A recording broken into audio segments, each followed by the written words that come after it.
Late September is here, which actually means in about 3 days, the Cavs actually open up their doors, and then training camp really ramps up around the 2nd of October.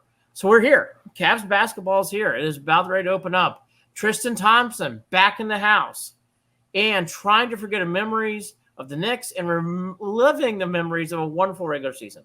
Tony Camino there. I'm Andy Billman here, talking Cavs. It is time and breaking down the Eastern Conference. I've been watching a lot of videos today, Tony, and again last night. The East is very all over the place. Last year was pretty structured. Bucks, Sixers, Celtics.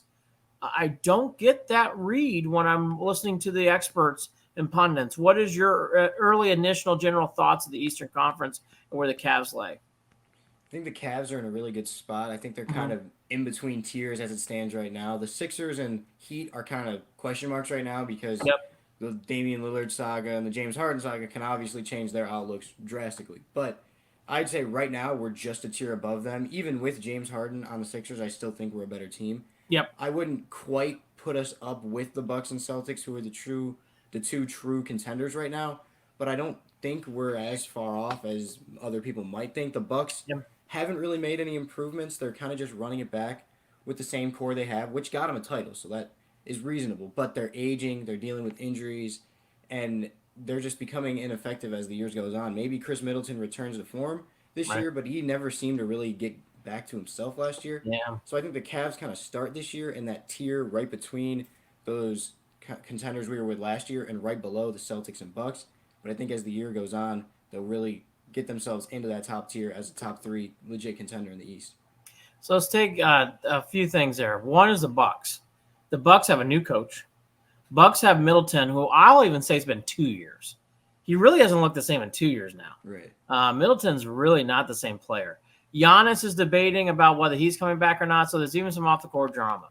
So it's not just Cleveland with Donovan Mitchell. The Bucks are dealing with it too, actually. So I actually think the Bucks in there.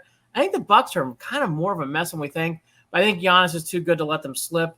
I agree with Tony's assessment about the Bucks. The team to me that I actually get worried about is the team they lost to, the Knicks.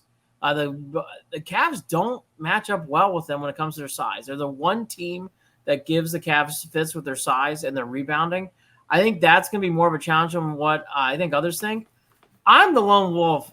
I saw the Celtics and Cavs play last year. I thought the Cavs handled the Celtics wonderfully. In fact, they could have won all 4 games last year. It was really teetering on that. If it wasn't for Donovan Mitchell and Darius Garland just passing out in the Garden, they would have won all 4. That's how good they played against Celtics last year. I'm not naive. Celtics are a talented team, but they don't scare me. I do not get scared about the Celtics, actually. And again, the Cavs won 3 out of 4 last year, so I think they're okay there too. To me, it's the Knicks, and it's really the Bucks still. The Heat, I completely agree with you. The Sixers, I agree with you too. I just don't see those teams. Yeah, they're good. Don't get me wrong. But like the Sixers, who have also done well against the Cavs, I'm not as worried this year. I think they'll be okay there. Yeah, I think the Knicks match up well with the Cavs. I just, until they add a true reliable second option behind Jalen Brunson, Julius Randle has not been that in the playoffs. True. They need a more reliable number two. And if Randall steps up, if RJ Barrett finally makes that leap, then I'd have more concerns about them. Where the biggest concerns for me with the Celtics lie is with their new potential with Porzingis. I think if he can have a season he had like last year and actually stay healthy for the course of a year with the Celtics, that's going to be a really tough team to guard because they love going their 5 out, all shooters, Very true. and spread it out. And he adds to that. But they still didn't really address their need for creation out of the point guard position. And they actually might have hurt that by getting rid of Marcus Smart. They still Yeah. have Brogdon, Derek White, other guys who showed they were capable, but they don't have that true engine. And Tatum and Brown are great spearheading duo, but I don't know if they've got the playmaking to really get everyone else involved. I think Marcus Smart leaving is not a minor blip. I think that's actually going to take some sting out of what the Celtics do. Porzingis is a very fair comment. To me, in his career, Tony is not consistent. He has moments where he's very good. I saw him actually be very good for Dallas at points. But honestly, when the Cavs played the Mavericks last year, they did well against Porzingis. They do okay. Like, I think actually the Cavs and the Celtics, to me, it's going to be okay there. The Knicks thing is a very fair point. They have a lot to prove. Julius Randle, honestly, it's heart. And really what we saw last year in the matchup with Donovan Mitchell. I mean, Mitchell doesn't play well against the Knicks. I don't know what Brunson does, but Brunson and Hart really seem to play high against the Knicks, and Robinson just becomes, I don't know what happens with. If you watch Robinson play against any other teams, he's very average. When he plays against the Cavs, it's like, whoa, I'm going to rebound everything and control the boards. And he did last year in both matchups. Randall really doesn't do much, but those three players in particular, Hart, Brunson, and Robinson, boy, they just seem to take over against the Cavs. That's what I really see here. I don't see no Pacers, no weird teams coming up. The Pistons, to me, are fascinating watchers. I think their new coach is going to help a lot, and they have a lot of young talent, so I would say keep your eye on the Pistons. But is there anybody else we're not mentioning that we should keep our eye on? Nothing really comes to mind outside those gaggle teams that we mentioned. Yeah, I wouldn't say anyone that's really going to contend with us. The Hawks are going to be good again. Another Sure. year with DeJounte and Trey, but not someone that should be threatening us. The Magic are going to take a stride. I really think Paolo Banchero is going to be a star in this league. But again, not a team that should be challenging us. And really, with the Knicks, yeah, Donovan Mitchell was struggling. I think, really, I don't want to just take all the blame off his shoulders, but the lack of floor spacing in that series, I don't think any player, I don't think Jordan could have been able to score against them. Oh, buddy. Maybe he could have, but I don't even know. It was that bad. And so adding Strus, adding Niang, adding more people who will help space the paint is going to do wonders in that kind of a series. And I actually think it's going to help to have a pseudo assistant coach in Tristan Thompson, who can lean in and tell Jared Allen certain things in certain moments of the game. I actually think Mobley's game 2 will improve.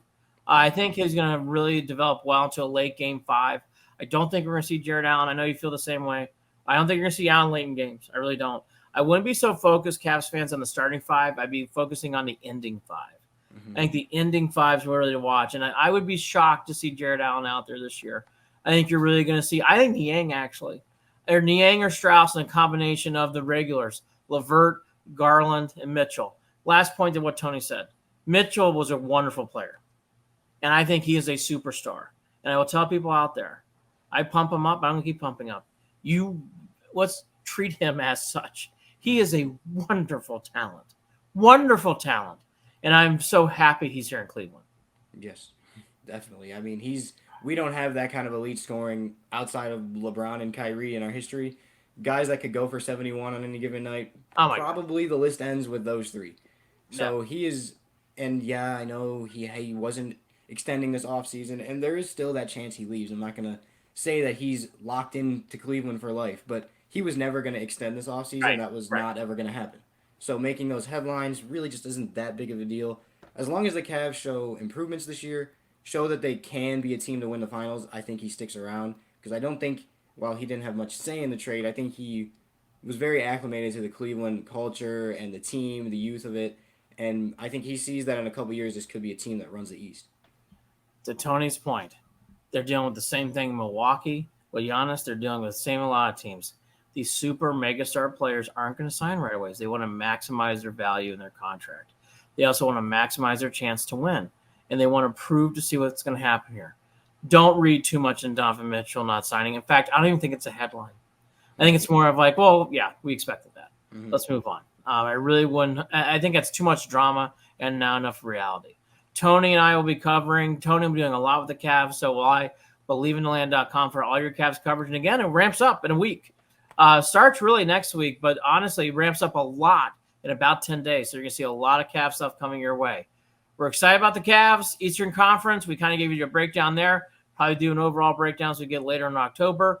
Cavalier basketball should be fun.